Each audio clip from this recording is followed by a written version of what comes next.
nous recevons la grâce et l'amour du Dieu trois fois saint, le Dieu qui s'est approché de nous et qui s'approche encore de nous, afin que nous puissions vivre en enfants de lumière et en réconciliation avec tous ces autres enfants. Amen. Levons-nous pour répondre à cet appel en chantant « Les mains ouvertes devant toi ».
Bienvenue à vous tous pour ce temps de culte, que ce soit nos habitués ou des personnes de passage, puissions-nous nous sentir dans cette maison commune comme frères et sœurs et en cheminement proposé par celui qu'on ne voit pas, qui nous précède et qui nous attend. Ce culte sera un petit peu différent, il ne sera pas aussi académique qu'à l'accoutumée, avec un poème qui sera lu tout à l'heure par Nicole. Je dis Nicole, c'est un peu trop familier peut-être. Nicole Ruel, pardon. Notre Nicole. Et puis, il y aura des lectures bibliques avec une petite méditation et non pas un gros bloc de prédication. De temps en temps, il est bon de changer un peu. Acclamons l'Éternel, terre entière. Suivons l'Éternel avec un cœur joyeux. Allons vers lui avec des chants de joie. Reconnaissons que l'Éternel est Dieu. Il nous a fait et nous sommes à lui. Avec les autres, tous les autres, nous sommes son peuple, sa famille. Allons dans sa maison le remercier. Allons devant lui chanter sa louange. Remercions-le et bénissons son nom. Parce que vraiment, l'Éternel est bon. Son amour demeure toujours et sa fidélité de génération en génération. Amen. Alors nous pouvons chanter les deux premières strophes du psaume 92. « Oh, que ces choses belles !»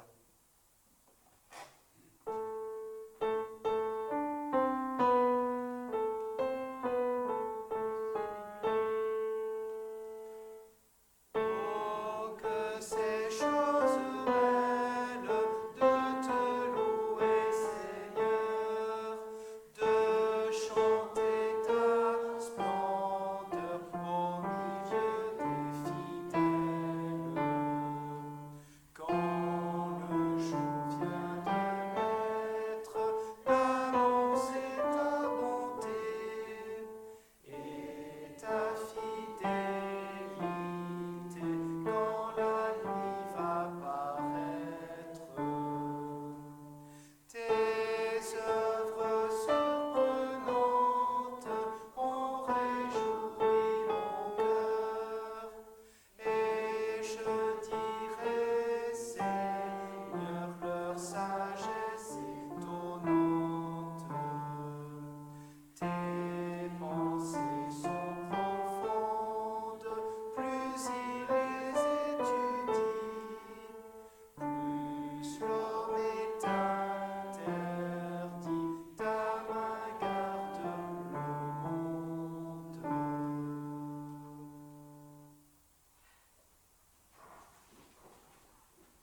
un poème qui s'intitule Pépé. Il t'appelait l'ancien, et ce n'est pas si loin que ça, le temps où chaque matin tu préparais ton bois, car dehors, à la fin septembre, il faisait froid. Tu enlevais la cendre pour y mettre du bois. Pépé, du bon pain, du lait frais, un chien pour compagnon, c'était tout ce que tu avais avec ta soupe à l'oignon. Ça sentait toujours bon quand revenait l'été. Ça sentait le chaudron et la fête du blé. Pépé, roulant ta cigarette, la canne sous le bras, tu vivais dans ta tête à l'heure de tes pas. Pas de radio, pas de télé. Au village, t'avais bien de quoi t'informer. Et ça te suffisait. Pépé, l'accent rocailleux, 3 moutons et 2 biques, la charrue et les bœufs, c'est le visage bucolique d'avant le 4 temps, c'était peut-être pas mieux. Tu continues à vivre au rythme de tes aïeux. Pépé, il y a déjà bien longtemps, tu te rappelles de l'épouser qui, à 18 printemps, est devenue ta Pépé? Ça fait 90 berges que tu arpentes ce pré. Tous les jours tu gamberges de ce que demain sera fait. Pépé, il n'est pas si loin que ça. Le temps où chaque matin tu préparais ton bois, ça me semble encore hier, Pépé. C'est un poème de Christian Taroux, poète contemporain qui a la particularité de vivre de son art, la poésie. Il habite à Arthès, dans le Tarn.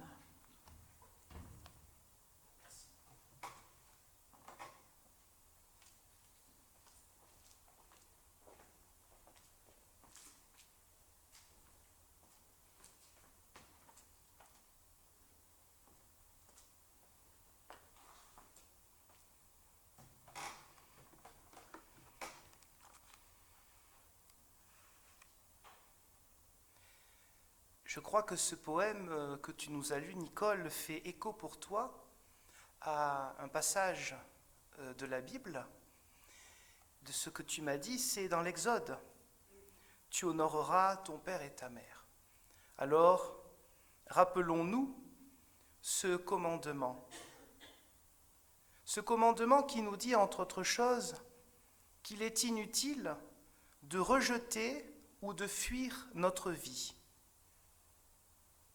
Un peu comme si Dieu nous disait « Je t'ai donné ta propre histoire et tu pourras toujours m'y retrouver. Tu peux croire, moi, ton Père céleste, je suis avec toi dans toutes tes situations. » Oui, rappelons-nous ce commandement, car si, pour certains d'entre nous, l'un de nos parents ou nos 2 parents ne sont plus de ce monde, il va de soi qu'il est toujours de notre devoir d'honorer leur mémoire. Honorer la mémoire de nos anciens dans la Bible, ce n'est pas de l'ordre de l'affectif, c'est rendre honneur. Et bien sûr, parfois, malheureusement, dans certaines familles, il semble qu'il n'y ait pas beaucoup de choses à rendre honneur pour des parents ou des ancêtres. Eh bien, il y aura toujours quelque chose à trouver de positif pour rendre honneur, même à la mémoire de certaines personnes qui ne se seraient pas illustrées par un comportement honorable. Dans cette méditation, nous pouvons, en restant assis, chanter un répons suivant. Seigneur, rassemble-nous.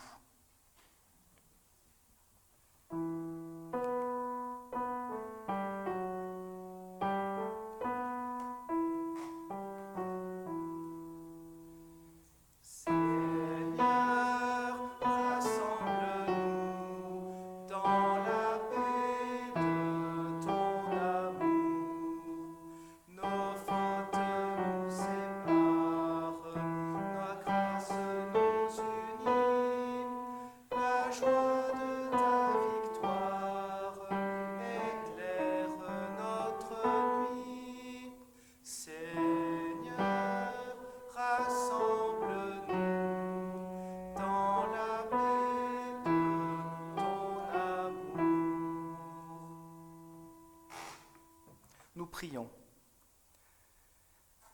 Éternel notre Dieu, nous voici parfois embarrassés, que ce soit pour nos familles, nos ancêtres, nous-mêmes bien sûr, mais aussi dans ce que nous comprenons, à tort ou à raison, des familles des autres et de ceux que nous laissons entendre, des rumeurs que nous acceptons, du venin que nous propageons par notre laisser-faire ou nos propres paroles, sur la réputation d'un tel ou d'un tel, qu'il soit disparu ou qu'il soit encore de ce monde. Éternel notre Dieu, à travers les Écritures, tu nous montres que le côté diabolique de l'être humain se propage particulièrement par nos paroles, qui peuvent blesser, diviser, semer la zizanie. C'est pourquoi, Seigneur, pour tous ces moments-là, nous voulons te demander pardon. Amen. Mais levons-nous pour recevoir des paroles de libération, car l'Éternel Dieu nous montre des aspects divers et variés de la personnalité humaine dans les Écritures, mais il nous montre aussi un chemin d'espérance, c'est-à-dire que l'être humain est aussi capable de se relever, pas par lui-même, mais avec l'aide de la grâce de Dieu, mais aussi avec tout de même sa responsabilité, en se connaissant soi-même et en étant cohérent, honnête avec soi-même. Voici que nous pouvons avancer vers un chemin, peut-être pas de perfection, mais de perfectionnement. Et ce chemin-là, il est possible parce que Jésus le Christ nous accompagne. Par la croix et la résurrection, il nous montre ce chemin toujours possible. Oui, notre péché est pardonné. Amen. Nous pouvons donc chanter « Seigneur, rassemble-nous ». Seigneur, rassemble-nous dans la paix de ton amour. Tu es notre espérance parmi nos divisions. Plus haut que nos offenses s'élève ton pardon. Seigneur, rassemble-nous dans la paix de ton amour. Prenons place.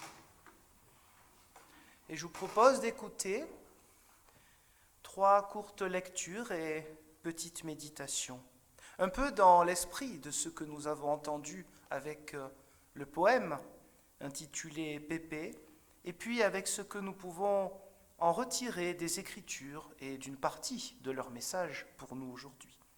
D'abord un extrait dans Matthieu, au chapitre 15, les 9 premiers versets. Alors des pharisiens et des scribes viennent de Jérusalem auprès de Jésus et disent « Pourquoi tes disciples transgressent-ils la tradition des anciens ? Car ils ne se lavent pas les mains quand ils mangent. » Il leur répondit « Et vous, pourquoi transgressez-vous le commandement de Dieu au profit de votre tradition ? Car Dieu a dit « Honore ton père et ta mère ». Celui qui parle en mal de son père ou de sa mère sera mis à mort.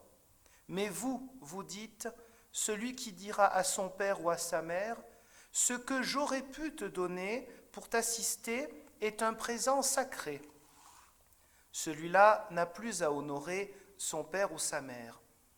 Ainsi que vous avez annulé la parole de Dieu à cause de votre tradition. Hypocrite, Ésaïe a bien parlé en prophète sur vous quand il a dit « Ce peuple m'honore des lèvres, mais son cœur est très éloigné de moi. C'est en vain qu'ils me rendent un culte, eux qui enseignent comme doctrine des commandements humains. » Et nous pouvons écouter un court passage musical.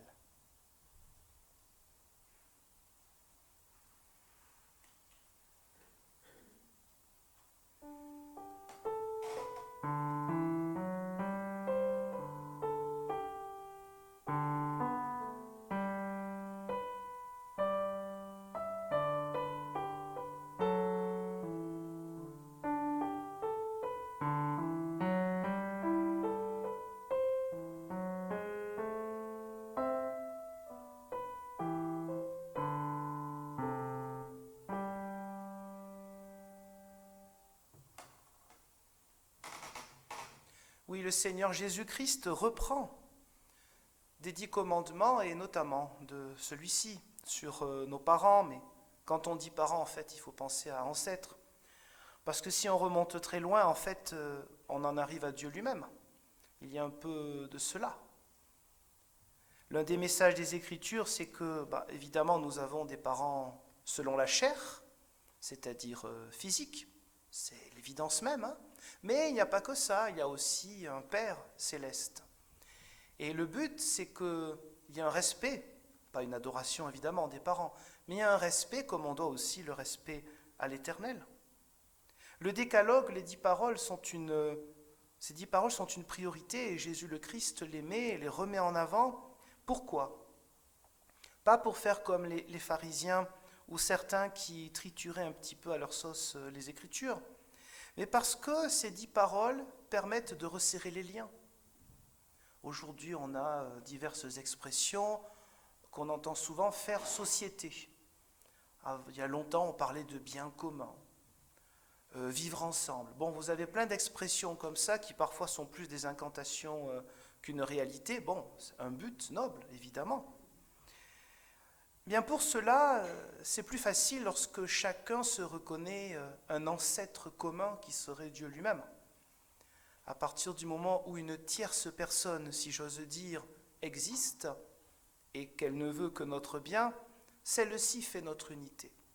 L'être humain souhaite souvent être en fraternité avec les autres. Ça fait même partie du fronton de nos mairies.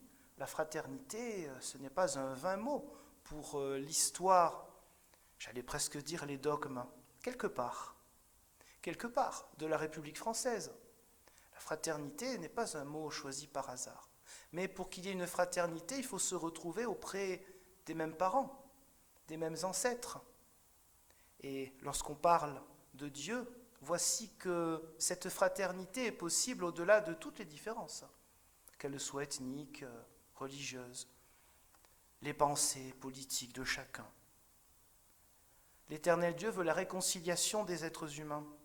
Ainsi, lorsqu'il est question d'honorer son père ou sa mère, ce n'est pas simplement quelque chose de culturel important dans le monde sémitique, et même méditerranéen. Vous savez quelle est l'importance, notamment de la mer, mais pas seulement dans tout le bassin méditerranéen. Et vous savez aussi que l'une des pires insultes, c'est insulter la mère des autres. Ce n'est pas par hasard. Ce n'est pas du tout un hasard.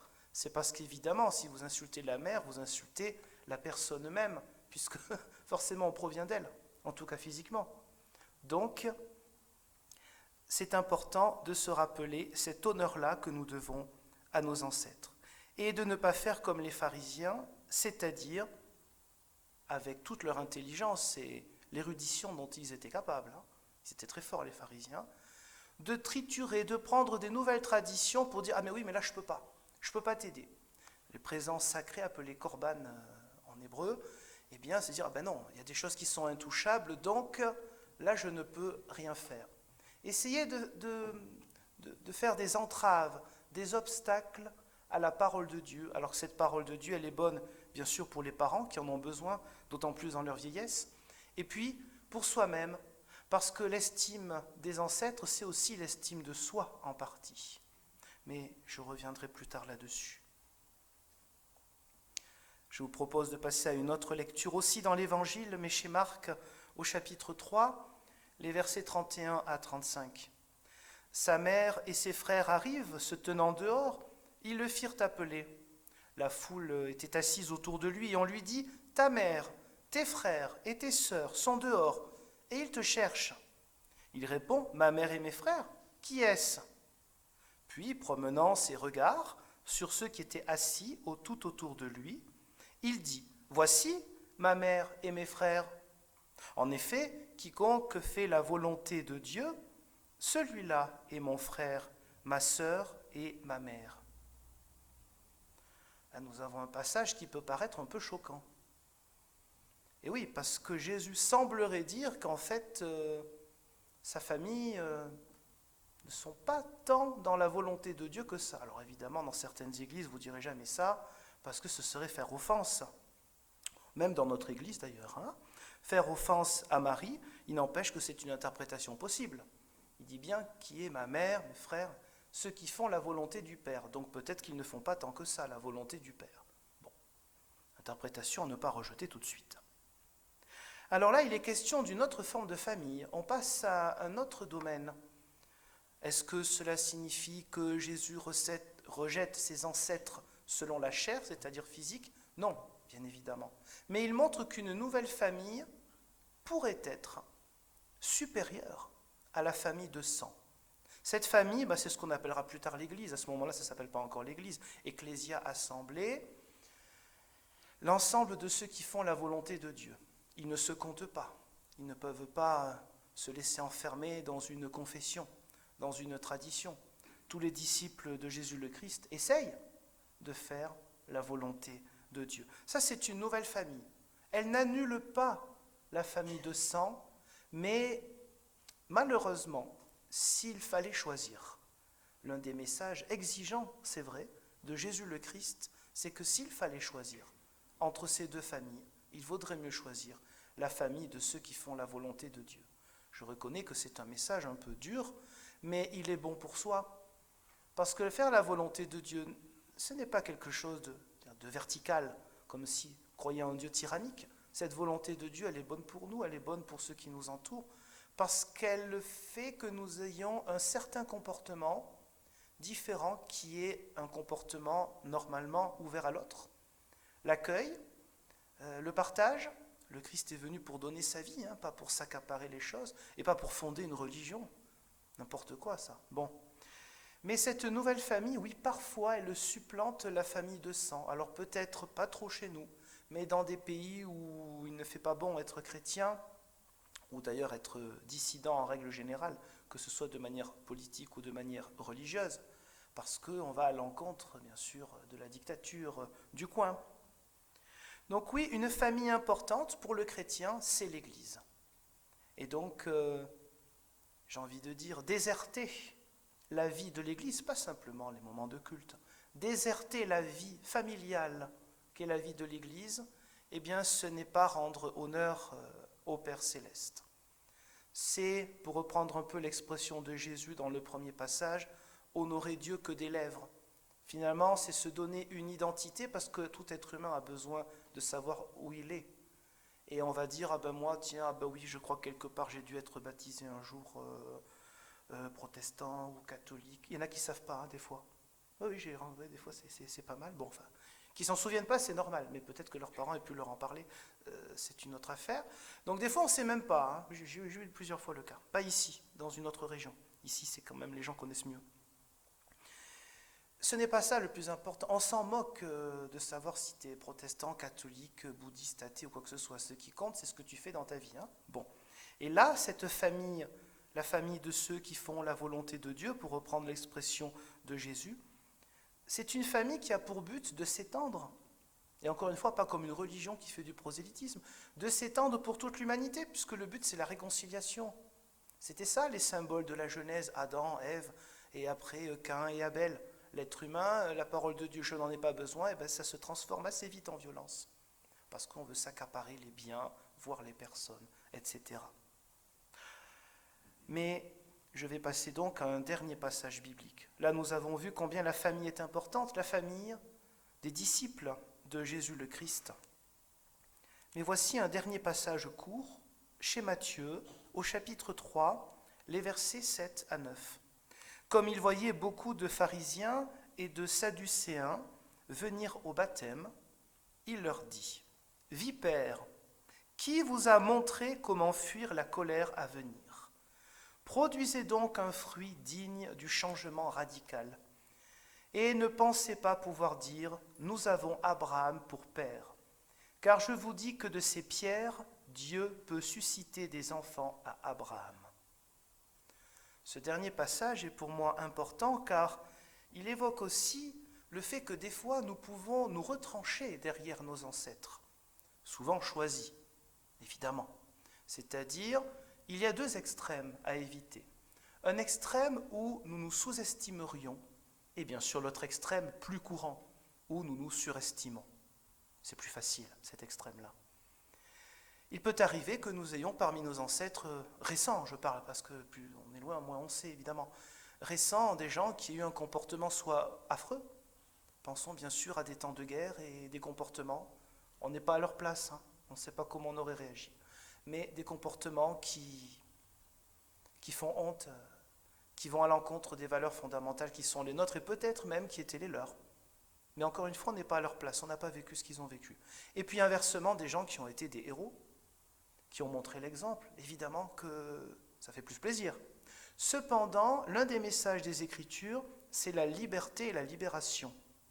Je préfère le mot libération, parce que ça veut dire que d'abord, ça nous est donné par un autre, qui est Dieu lui-même. Après, c'est à vivre, bien sûr, chaque jour. Dans notre passage, là, nous avons donc l'orgueil de certains parmi les co-religionnaires de Jésus et de Jean le Baptiste, pharisiens, donc ceux qui étaient vraiment les élites de la connaissance de la théologie de notre Ancien Testament. Les Sadducéens, mais ils croyaient à la résurrection, les Sadducéens n'y croyaient pas, et ils venaient au baptême. Oui, le baptême, signe de repentance, donc pour tout le monde. Ils ne disaient pas, toi tu ne crois pas à la résurrection, tu ne viens pas, hein? Bon, on a un baptême là aussi pour entrer dans une famille qui inclut beaucoup de monde. Cependant, le problème, c'est évidemment souvent l'orgueil. Nous avons Abraham pour père.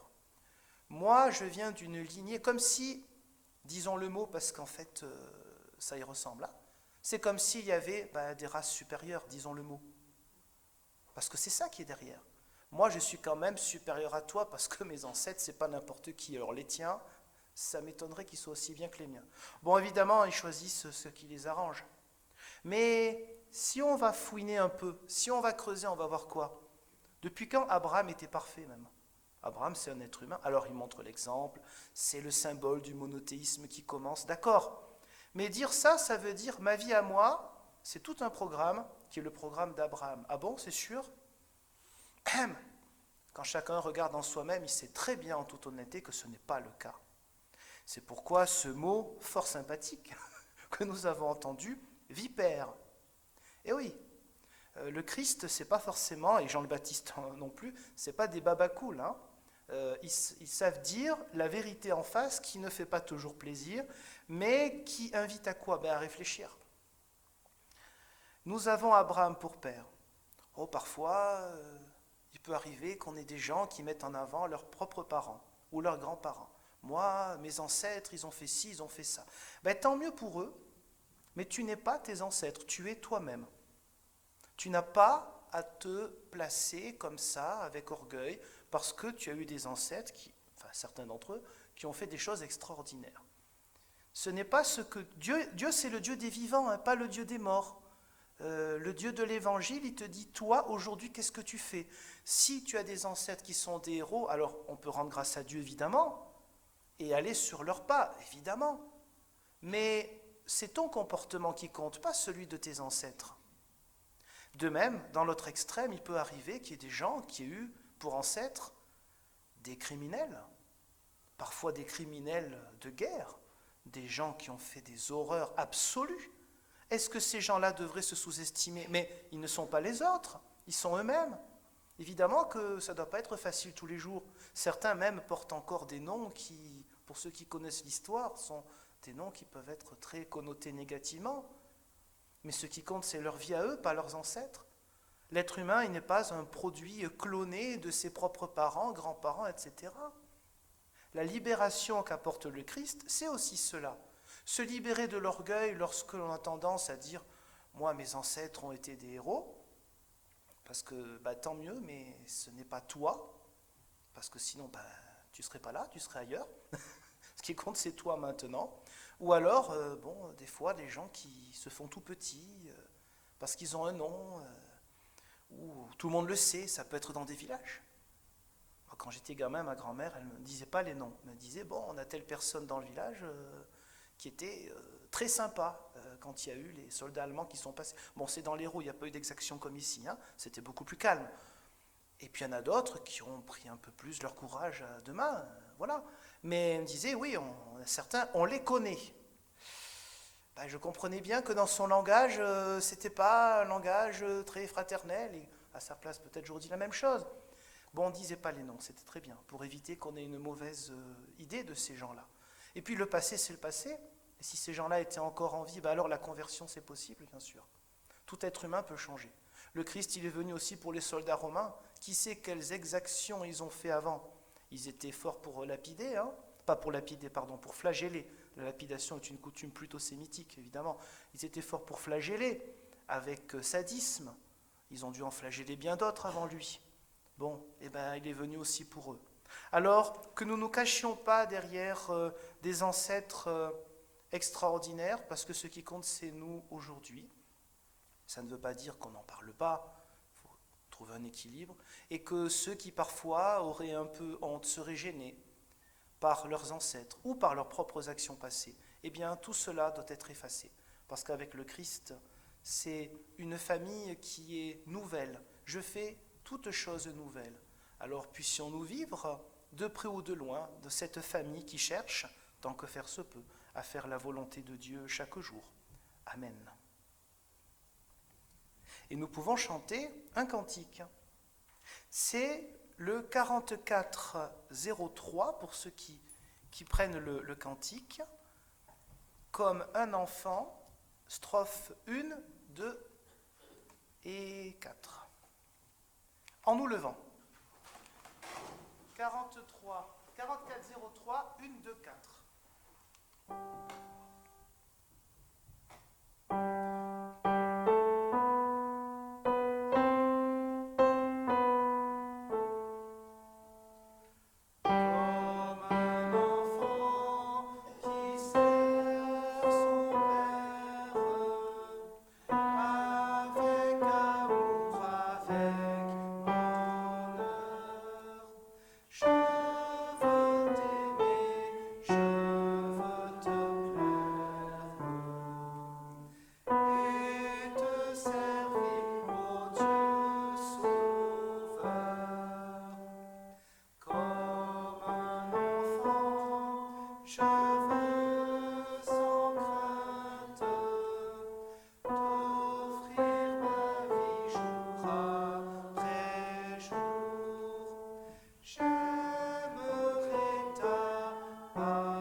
Pour la confession de foi, je vous propose de lire avec moi le texte qui va défiler.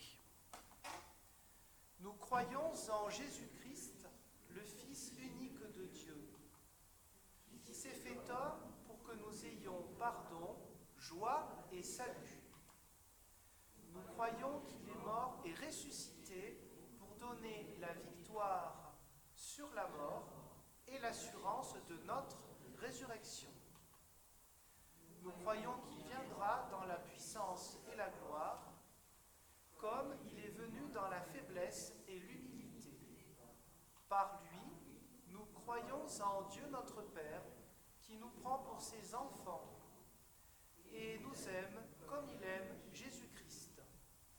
Nous croyons en l'Esprit Saint qui agit en notre esprit et nous atteste que nous sommes enfants de Dieu, qui guide l'Église par sa parole et nous révèle la gloire de Jésus-Christ. Nous croyons l'Église universelle, visible et invisible, pécheresse et pardonnée. Nous croyons que nous sommes tous liés à Jésus-Christ. Nous croyons que le royaume de Dieu est notre commune espérance. Amen. Et nous pouvons chanter, j'ai pas le numéro, mais nous pouvons le chanter quand même. Je pense que j'ai pu te le noter, Eliane. Gloire à Dieu, notre Créateur. Oui, c'est le 61-51. Comme ça, je l'ai marqué sur le papier. Le papier, c'est toujours utile, n'est-ce pas? 61, 51.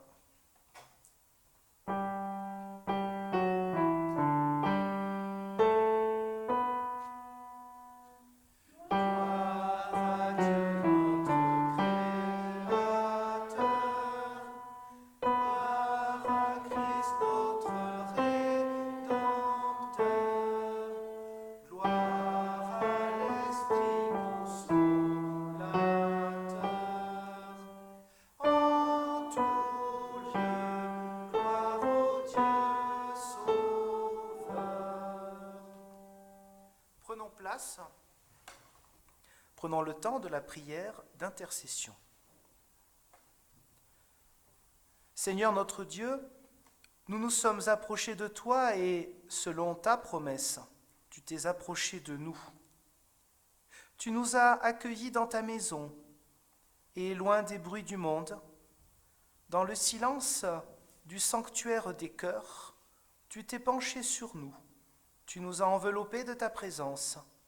Tu nous as fait part des trésors de ta parole. Sois loué, Seigneur, pour cette grâce excellente et ne permets pas qu'elle demeure sans fruit.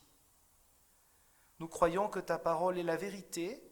Nous croyons que ta volonté est notre seule loi, ton amour notre refuge et Jésus-Christ notre unique Sauveur.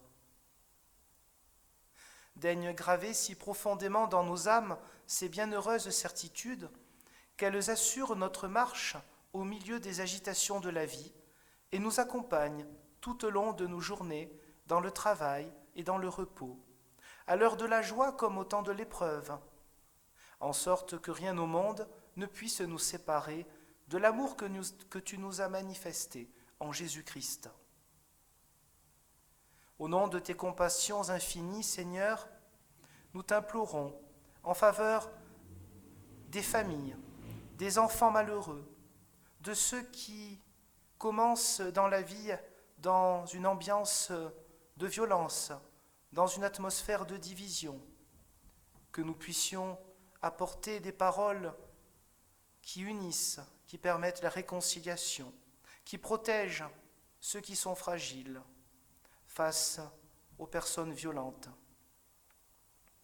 Nous te prions, Seigneur, pour tous ceux qui sont vus comme petits, pour tous ceux qui sont rabaissés dans des régimes autoritaires et de dictature. Nous te prions afin que nous puissions être les artisans de la paix, que nous puissions commencer cela dans nos propres familles, mais aussi dans la famille Église, par notre comportement quotidien.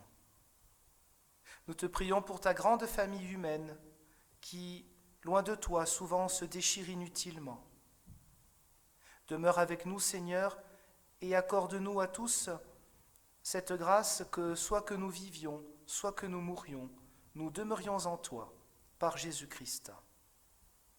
Et ensemble, nous pouvons prier selon les paroles mêmes de Jésus le Christ, la prière engageante et qui unit toute l'Église universelle. Notre Père qui es aux cieux, que ton nom soit sanctifié, que ton règne vienne, que ta volonté soit faite sur la terre comme au ciel. Donne-nous aujourd'hui notre pain de ce jour. Pardonne-nous nos offenses, comme nous pardonnons aussi à ceux qui nous ont offensés. Et ne nous laisse pas entrer en tentation, mais délivre-nous du mal, car c'est à toi qu'appartiennent le règne, la puissance et la gloire, pour les siècles des siècles. Amen. Levons-nous pour recevoir un mot d'envoi et de bénédiction. Le Seigneur, par la bouche du prophète Ésaïe, son prophète, nous dit « Ne crains pas, car je t'ai racheté. Je t'ai appelé par ton nom, tu es à moi. Si tu traverses les eaux, je serai avec toi, et les fleuves ne te submergeront pas. Si tu marches dans le feu, tu ne brûleras pas, et la flamme ne te consumera pas, car moi, le Seigneur, je suis ton Dieu. » Le Seigneur bénit chaque instant de nos vies. Il nous dit de ne pas avoir peur, ni du monde, ni des autres, ni de Dieu.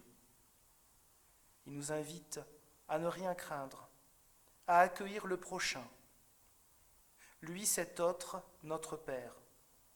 Et après nous avoir bénis, il nous envoie comme disciples, comme témoins de sa parole, porter au monde un message de bénédiction, fondé sur sa paix et son amour. Allons ainsi, sûrs de sa présence à nos côtés, jusqu'à la fin des temps. Que le Dieu d'amour, de tendresse, le Dieu des promesses tenues, vous bénisse et vous garde éternellement. Amen. Et nous pouvons chanter un dernier petit répond.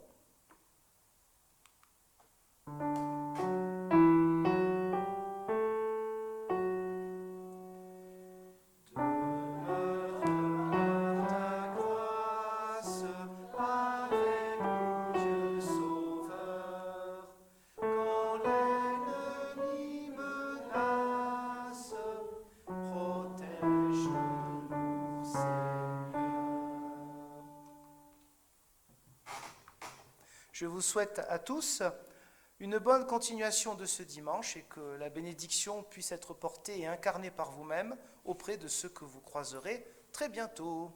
Au revoir.